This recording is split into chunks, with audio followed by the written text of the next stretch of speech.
It was on December 17th, 1989, the day when the world was introduced to the family cartoon known as The Simpsons. They are thought to be reside in a town called Springfield, which probably takes place in Oregon within the United States. They can be seen several times a week on almost any channel at almost any time. The series is presented as the animated sitcom that is a spin-off from the Tracy Ullman Show, where they first appeared on April 19th, 1987. These are just innumerable fantasies that one can find loads of information of America's favorite family. Such sites can provide information on those who provide the voices for the characters and on the animation of the series.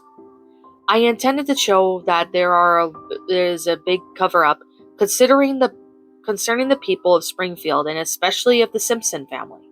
Fox Broadcasting, the Environmental Protection Agency, the Atomic Energy Commission, the World Nuclear Association, US Department of Energy, Nuclear Energy Agency, American Nuclear Society, Nuclear Energy Institute, United States Nuclear Regulatory Commission, and even the federal government of the United States of America, including the President, are all involved in a dastardly conspiracy of the largest civilian nuclear disaster of all time. We have all heard of the 3 Mile Island in Chernobyl, but no one has ever heard of the terrible tragedy of Springfield, USA. Why is that? Why is the lackluster management of C. Montgomery Burns allowed to become so bad? Why is he not in jail for the crimes against the environment and against the people of Springfield? And why was his portrayal in The Simpsons seen as a commercial farce when the fact is he is the greatest monster of all time? And why the cover up? Why the conspiracy? The governmental and non-governmental agencies are to protect the American public from the mismanagement of poorly constructed and poorly run nuclear power plants.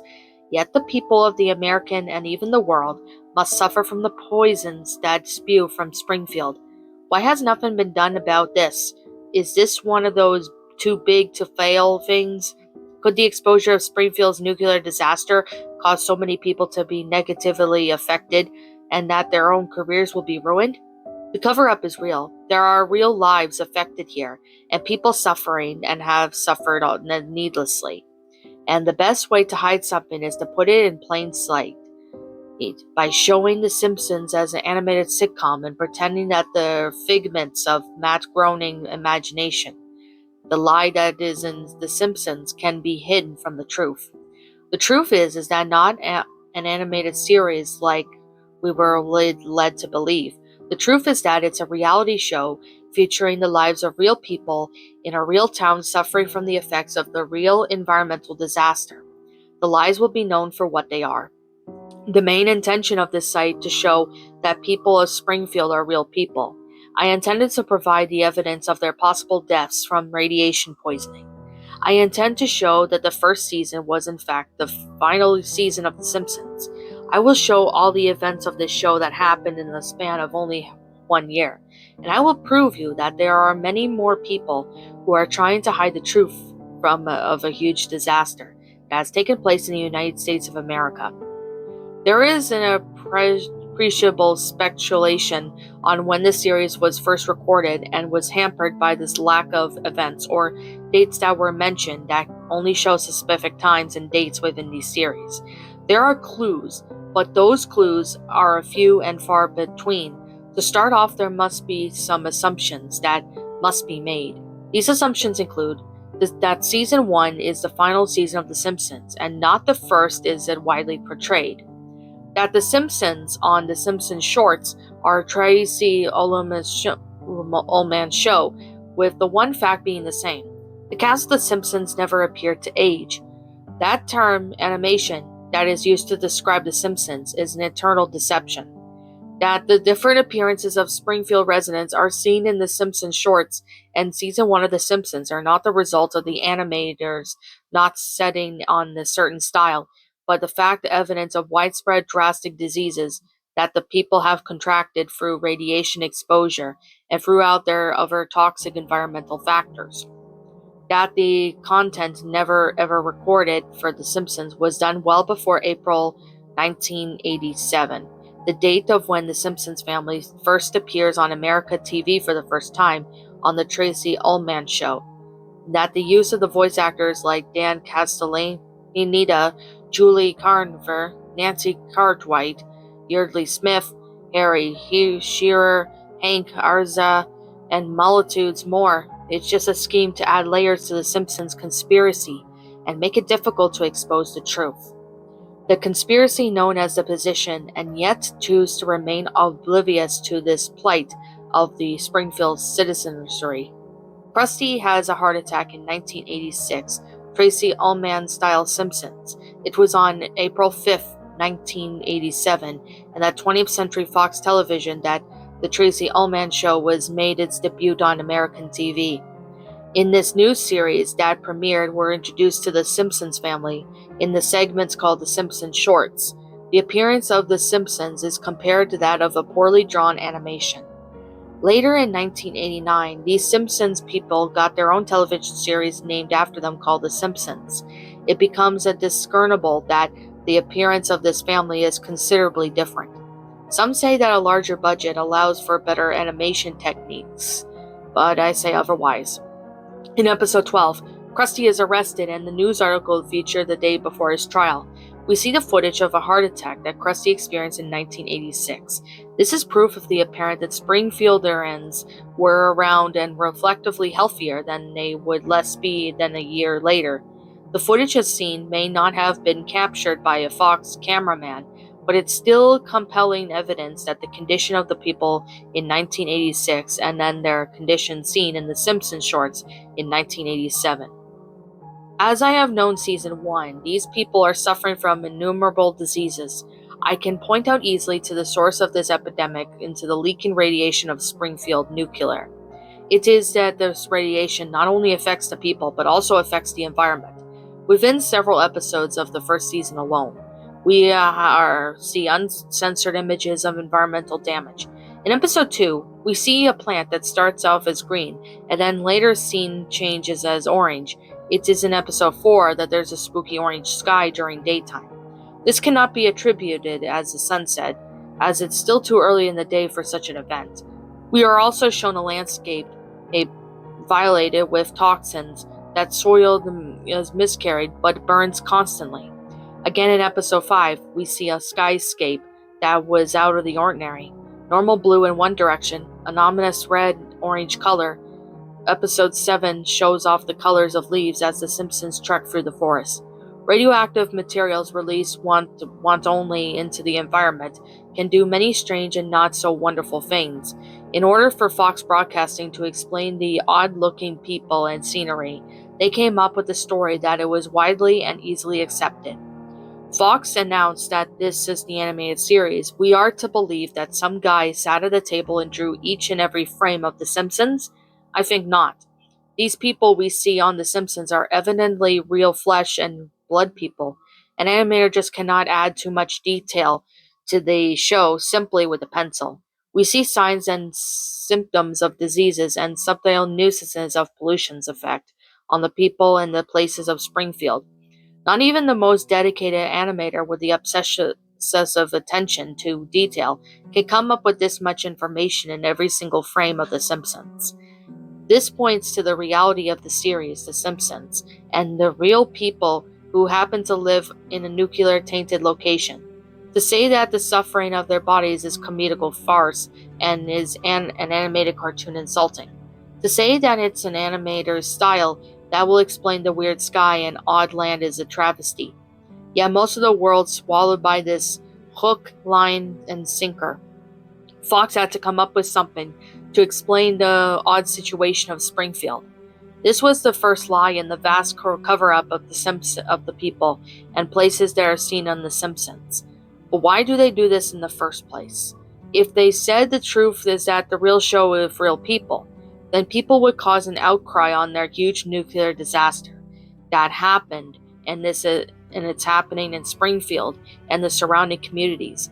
The lawsuits and criminal investigations would eat into their coffers of Fox and everyone else involved. Money is God to the greedy, and losing their God is worse than losing their lives.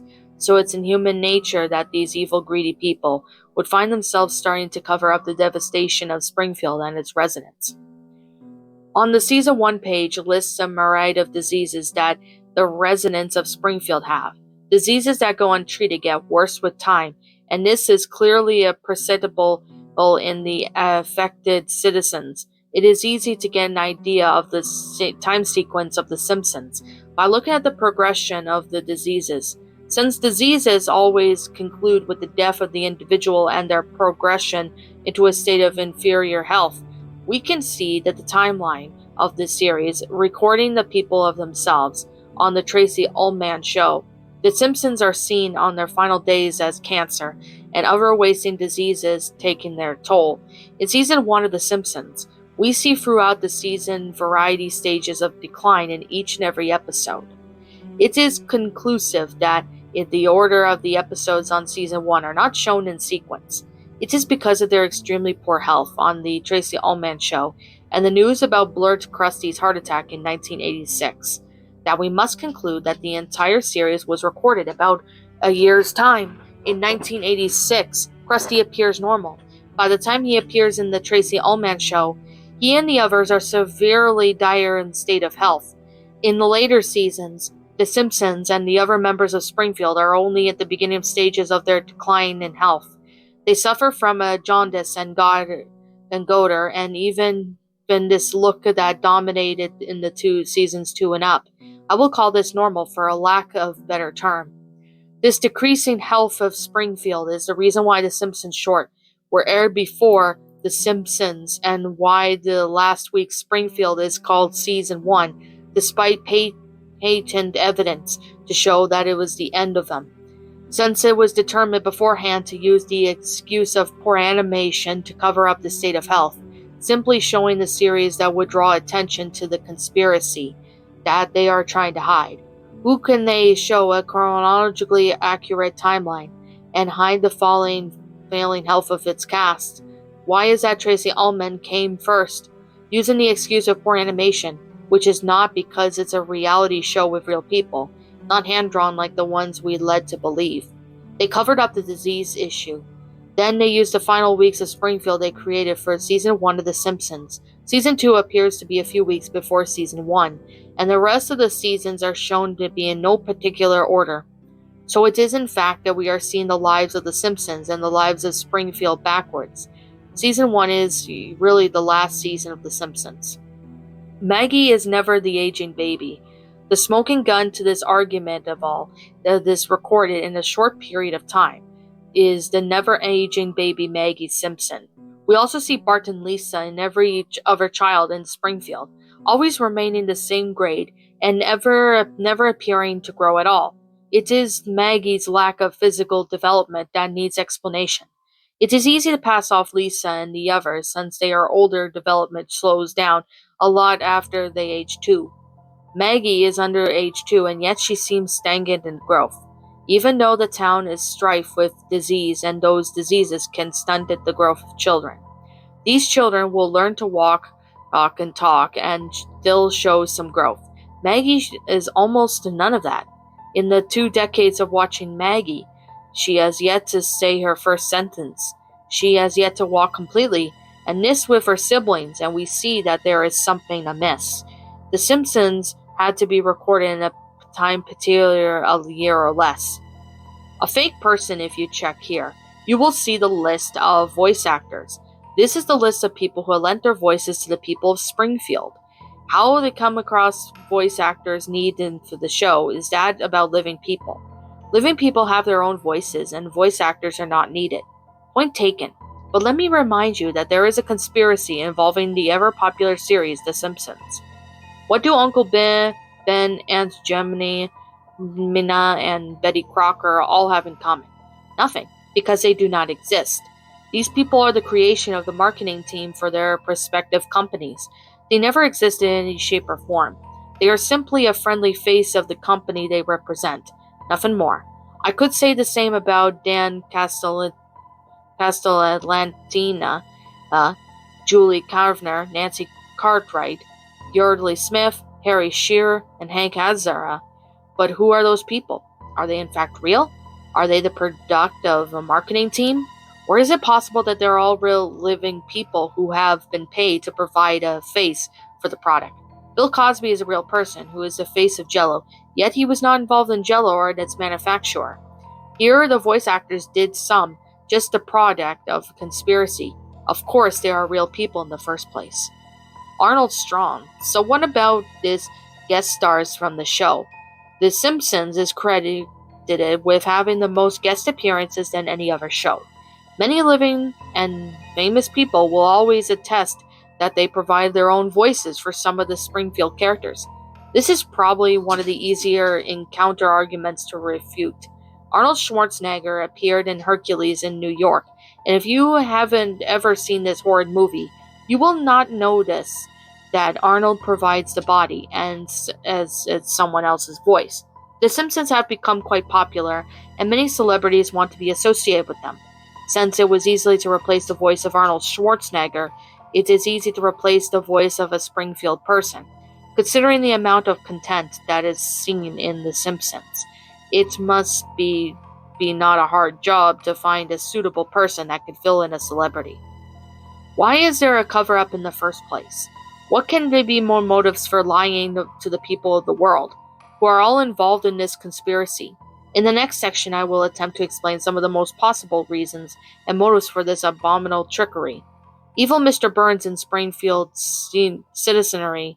In 2008, the phrase too big to fail entered Americans' lexicon. Big money was losing big money, and they needed to be bailed out with bigger money. This was a pitiful display of corporate corruption on policies.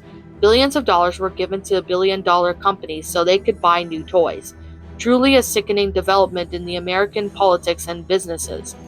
This is an example of the open corruption gives the complete disregard to the American people. The greedy, deceitful, untrustworthy know that they can pull the wool over America's eyes because it's all happened before. This event was the Springfield nuclear disaster cover-up that is dated to have happened sometime in the early 1980s, and this serves as their predicament. There is a huge list of organizations and agencies, most of which are governmental, and that dropped the ball on regulating the nuclear plant in Springfield. So many people would be affected in a negative way if there was an investigation on the actions and interactions of C. Montgomery Burns. Many who would have ever have to embarrassing answer questions on their own for their personal incompetence. People would be fired and lose their pensions and benefits. Some may even have to go to jail. Nobody wants that, do they? So they all come up with a grand plan to make a scheme to hide the truth. They decided to erase all the history of Springfield, lock up any evidence of any person who has ever lived or worked in Springfield, silence anyone who didn't play along. And they came up with a brilliant plan to hide in open sight. Sure, this plan meant that tens of thousands of Springfield and surrounding residents would die, but at least the evil people at Fox, EPA, Atomic Energy Commission, World Nuclear Association, U.S. Department of Energy, Nuclear Energy Agency, American Nuclear Society, Nuclear Energy Institute, United States Nuclear Regulatory Commission, and the President of the United States. Even those secret members of the word government can all sleep in their own beds and still buy their own new toys. The new god, new money. The Fox television was an enterprise in the 1980s, and they were still looking to make their own mark on the American television. I believe that they sent investigative reports to Springfield when they caught wind of the nuclear disaster in the making. They must have sent hundreds of camera crews within Springfield and its surrounding communities to document the renunciation of the people and environment. But these will be intended Fox reporters were quickly rounded up and forced to work for the conspirators. Those involved did not want their conspiracy exposed before it could even be launched. After bribing the CEO of Fox, they silenced any reporter that would not join them. This gives a perfect reason why there's so much footage on Springfield. This also accounts to why no one has ever leaked anything to the whistleblower like WikiLeaks. No right-minded evil plotter would let anyone know the truth, especially if the truth being revealed meant losing all their privileges and luxuries.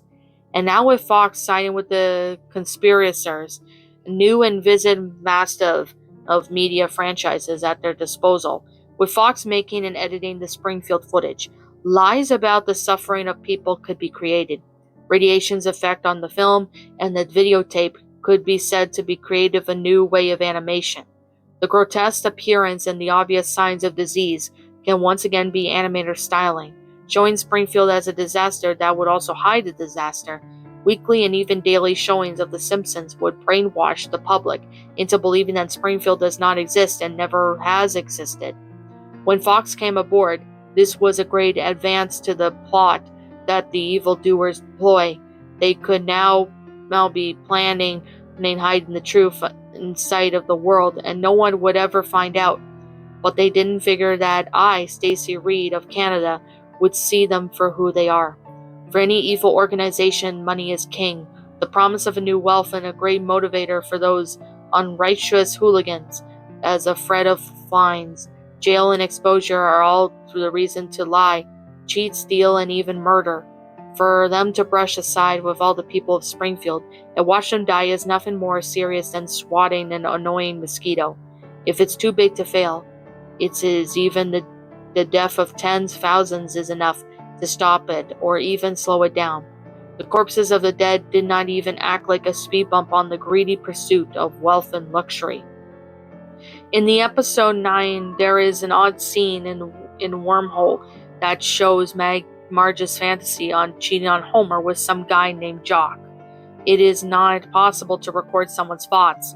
So how did the corrupt Fox cameraman do this? One possibility is that the wormhole has been created. A wormhole is the ultimate fantasy of any sci-fi fan. If it exists and they can be created on demand, then space travel can become easier than traveling to anywhere on the Earth. There are wormholes that will take you to the future, others to the past. Some can take you to vast distances. Others can lead to new dimensions and even alternative universes and realities. With the excess radiation leaking from Springfield nuclear power plant, the wormhole can have generated itself spontaneously within Springfield city limits. This thought to be true. It would probably be the greatest discovery since the invention of fire, the wheel and writing. It would also be something that evil troublemakers would want to hide. Make it as known, our thoughts on our own. So for a Fox cameraman to be able to record a dream sequence of Marge is strictly impossible. Unless, of course, you have a wormhole to an alternative reality where Marge married Jock and divorced Homer. Take a camera there and film a scene of the happy couple dancing and splice it into time. Marge is fainted on the cafeteria floor, and now you have a dream sequence. Except this dream is really happening in some other universe. Wormholes to any place at any time would be a great way to make money. Could you imagine finding a universe where gold is as common as dirt? Bringing that back here would be make the world's greatest trillionaires. First, as a device that holds such an enormous promise simply cannot be shared with any of the ordinary folks. What are we commoners on this planet are going to do with all the wealth and money, information, or technology? Obviously, only the greedy world government corporations can properly handle such affairs. Thank God for these people. In case if you haven't noticed, I was being sarcastic here. Or maybe another reason for the conspiracy is that the conspirators, in fact, of their own mind and reading the device. Maybe the dream sequence we saw was really a dream sequence. Such a device in hands of greedy corporations would lead it to record profits that can they start marketing the exact things we desire. There is no more guesswork in what customers want, and will save so much on research and trial and error. Or maybe if it's possible to read minds, maybe it's not so hard to change the minds of those of the conspirators on what to change. Could this be the one fact that so many people have duped by this cover-up? Could this also be the reason why I'm not affected by my brainwashing? I watch every little TV, therefore, I am not exposed to the influences of brainwashing techniques seen in commercials and within the programs themselves. There are some real danger as that I'm intently watching the episodes of The Simpsons. I may too become a victim of brainwashing, and I am thankful that my tinfoil hat will protect me. One of the greatest criticisms that I face in saying that The Simpsons was all recorded between 1986 and 1987 is the apparent product placements, parodies, and even news events. How could I be so stupid and naive believe that The Simpsons was completely and entirely recorded in the mid 1980s, when there are references to do so many things that fall well after that time period? Well, I assure you I am not stupid, because you do not see that the lie that Simpsons, you are a naive fool, not me. These parodies are easy to explain and easier to refute. Because the inhabitants of Springfield are dying slow and painful deaths brought by the negligence of all those responsible, does not that mean they lost their creative spirit? In fact, one good thing from Springfield is the creativity of its citizens. Just search Google and you'll see that there are a lot of opinion in the idea that Hollywood is running out of ideas. How many remakes of remakes are needed? Really? Recasting and refilming movies that were just completed and marketing them as new. I personally have not watched a movie trailer or even kept track of what is out there coming soon, because I simply do not care for this Hollywood lame entertainment. I do go to movies, but only movies that someone wants me to see with them. I have not desired to see any film in close to a decade now. I have given up on Hollywood. If you spend just a few minutes searching people's opinions on the failing creativity of Hollywood writers and producers, you will see that they are starving for anything new. The Simpsons has been unquestionably a rich source of new material. There have been countless TV series, movie ideas, and even products, all made after someone saw it on The Simpsons. Amazing new things have been inspired by the creative minds of Springfield and ruthlessly exploited by others who are making a profit on their ideas. Tombstone, yet there is no outcry of plagiarism. There is no copyright infringement lawsuits. There is nothing to be done to stop the robbing of Springfield's creative treasure. Why? Why, there is no one in Springfield or from Fox or anywhere to step in to prevent this. This is a major proof to my conspiracy theory. There is no legal actions because the dead cannot sue. There are so many things you cannot do to a living person. If you violate one of those laws and rules, you can face civil and or criminal action. But the dead have no protection. If you start slandering a man saying he's a PDF file and likes to eat the hearts of his victims, and this outrageous lie, that man can sue you. But if he's dead, then you can say anything and everything about him with no consequence at all. The same goes for ideas. If the living never got around to making a patent or something that could copyright, but then out of our their ideas are open to season for the taking when they are dead. The lack of legal battles over these ideas is proof positive that everyone in Springfield is dead and gone. The thieves that are take their ideas, known as because of this. If anyone believed for 1 second that Springfield people are still alive, they would not attempt to package something in the Springfieldians did and mark it as their own. So next time you see a movie parody or some sort of product, and The Simpsons will remember the deed of Springfield came up with it, and will never ever properly recognize for it. The boycott is needed for all ideas seen in The Simpsons. Hitting the conspirators and the pocketbook is the only way to get the truth out. America, land of the freedom, and home of the lawsuit. There is one thing about The Simpsons and its portrayal of the Springfield people. They have a wonderful, full jolly DV. These people are plagued by disease and pollution, corruption and conspiracy they can still find in the time to live. Within every episode, we see the residents not wasting any time, getting right but to the task at hand. There is no time to waste, not only to be taken into a panic and hurry up and finish before they die, but more why they wait, and it can be done now. Krusty the Clown is arrested and convicted and jailed and released all in 1 week. Where else in the world can anyone get that quick of justice anywhere? Normally, the smallest crimes can take months to resolve, but not in Springfield. Nobody here is a procrastinator. Homer buys a motorhome and takes the family camping one day. Skinner sends Bart to France in a matter of hours. Everything is done quickly and efficiently. If this was anywhere else in America, labor unions would be crying foul to Springfield Nuclear and Mr. Burns. they would be wasting their precious time of Springfieldians and remaining on fighting for the compensation packages for lost quality and ultimately lost quantity of life. Even the other citizens are not running to each and every lawyer in this land, spending their final moments jammed in the courtroom red tape. No happiness? These people are saints. There is definitely a conspiracy surrounding the Springfield people on The Simpsons. When the Fox Broadcasting and Gracie Films and everyone else involved in creating a so-called animated series, their main concern was to diminish the tragedy of The Simpsons. They never cared to show these people in a positive light, but they did. Fox inadvertently showed an amazing side to life in dealing with suffering. Whereas most of the world has forgotten the value of life, the people of Springfield have embraced it to the fullest extent of possible. They choose not to be married in despair and depression or locked into one legal battle after another. They accept their fate and choose life over death and dying. They choose to live when everyone else would have taken the low road and whined and complained. These Springfieldians can teach us so much, and ironically here, we have to thank the main conspirators. Fox, if there's anything to be saved from the destruction of Springfield and the death of the people, it's this: live and live well. Everyone ever born to die, that there is a fact and unescapable.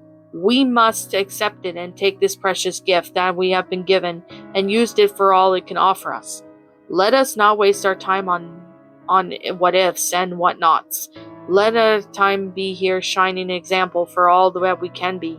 Moaning, groaning, pity seeking, complaining, despair, hopelessness, all have no place. Life, love, happiness, acceptance, compassion, and hope would ever govern our lives. Thank you, Fox, and to all evil conspirators for this wonderful message of living. What's up, my pretties? It's the Lion Queen here. I want to appreciate you all for tuning into this video, and I do appreciate you guys supporting my video by giving this video likes and stuff. If you really enjoyed this video, be sure to leave a like, comment and subscribe if you're new, ring the bell for notifications to when I upload so that way you guys will get updated for whenever I upload. If you want to follow me on Twitter or DeviantArt, feel free to leave a follow on those if you are interested in following me on those socials. If you want to support my backup channel, known as Miss Dark Shigo, feel free to subscribe to it, as a link to that will also be in the About page section. And with that being said, and that being the case, thank you so much for watching, my pretties, and as always, stay pretty.